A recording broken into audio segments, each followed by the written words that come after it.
I know the Breonna Taylor, I covered this on the podcast today. The Breonna Taylor case, they're preparing a state of emergency.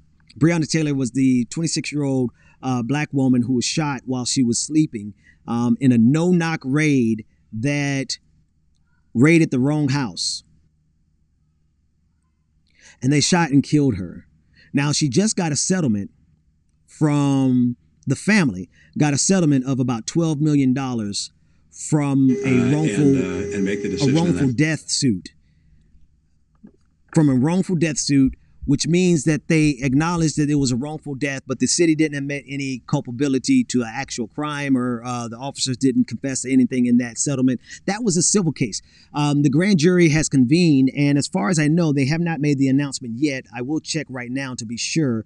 But they were preparing for a state of emergency, which gives us the indication that they were going to not indict. Which unfortunately is what we're used to.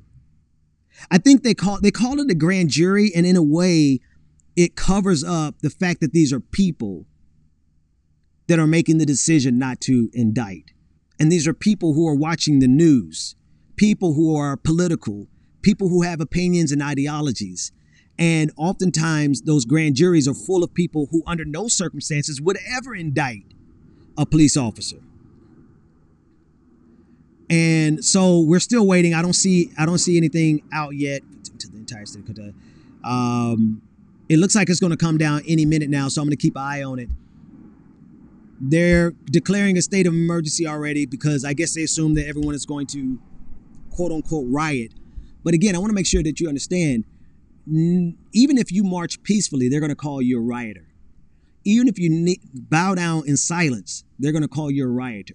They're never going to approve of your protest. So I don't have time for this civility game. I'm not worried about what they approve of, because there's no protest of which they will ever approve. Period. Give me a second with this breaking news. So this is the Breonna Taylor. Thank you, man. Let me put it up on the screen. This is not an indictment. For the best I could tell, this is not an indictment. So I'm reading this with you. So, give me a second to process it as I read it. This is from CNN. 6 Louisville Metro Police Department officers are under internal investigation for their actions the night Breonna Taylor was shot and killed in her home. Police confirm. Let's take a look at the article. They confirmed that too. The LMPD, that's Louisville Metro Police Department Professional Standards Unit, is investigating Detective Miles Cosgrove and Sergeant Jonathan Mattingly, 2 of the officers who fired into Taylor's home. Detective Joshua James, who secured a search warrant for Taylor's home prior to her death, as well as Detectives Tony James, Michael Campbell, and Michael Nobles. According to LMPD spokesperson Sergeant Lamont Washington, he confirmed to CNN.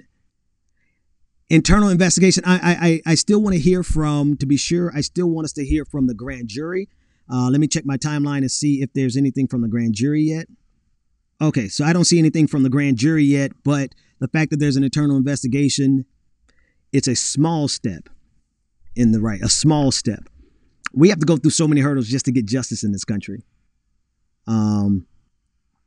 Constant hurdles to get justice in this country.